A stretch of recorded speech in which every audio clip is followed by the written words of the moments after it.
Probinsya ng Iloilo, formal nang pinagtibay ang nalalapit na pagbebenta ng 20 pesos per kilong bigas sa kanilang nasasakupan.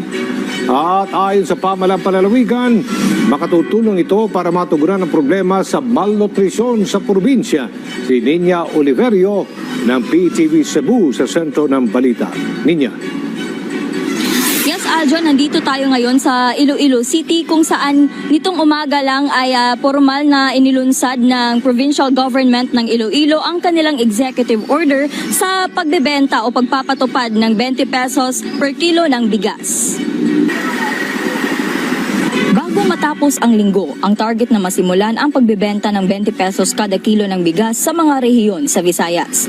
At ngayong araw ay opisyal na pinirmahan ng provincial government ng Iloilo ang Executive Order 40 sa pagpapatupad nito. Pinangunahan ni Iloilo Governor Arthur Defensor Jr. ang pagpatupad ng Executive Order sa pamamagitan ng programang tinatawag nilang Sipag at Tiyaga for More Progress sa Bagong Pilipinas o ang Siguradong Pagkain, Tiyak na Galing Kalusugan. Ito ay isang convergence program upang matugunan ang problema sa pagkain at nutrisyon alinsunod sa mandato ni President Ferdinand Marcos Jr. na mapabuti ang food and health security sa bansa sa pamamagitan ng mga programa ng LGU. Ito'y dinaluhan ng iba't ibang sektor na mga ahensya sa Region 6 o Western Visayas, kabilang na ang National Food Authority at Department of Agriculture.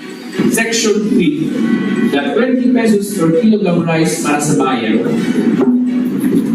Sipag at Tiyaga for More Progress sa Bagong Pilipinas, together with the DA, the DOH, and such other partners that the program develops, shall implement the President's program of 20 kilograms rice para sa bayan, or we call it RTB at 20. Ang 20 pesos per kilo na bigas ay bahagi ng kanilang Rice para sa Bayan program sa nasabing executive order na ayon kay Governor Defensor, ang target population ng kanilang Rice para sa Bayan ay yung mga pamilyang may undernourished children upang masiguradong ma-address ang problema sa malnutrisyon. Kinumpirma rin ni Agriculture Secretary Francisco Laurel Chu Jr. na magsisimula na ang pagbibenta ng 20 pesos kada kilo ng bigas sa Visayas ngayong linggo at tiniyak ng kalihim na good quality wheel milled rice ang ini-issue ng NFA. Ayon naman sa NFA Western Visayas ay puno naman ang kanilang mga bodega sa rehiyon at base sa kanilang inventory, may 105,000 bags at 50 kilograms of NFA rice sila habang 1.5 million bags naman ang sa palay.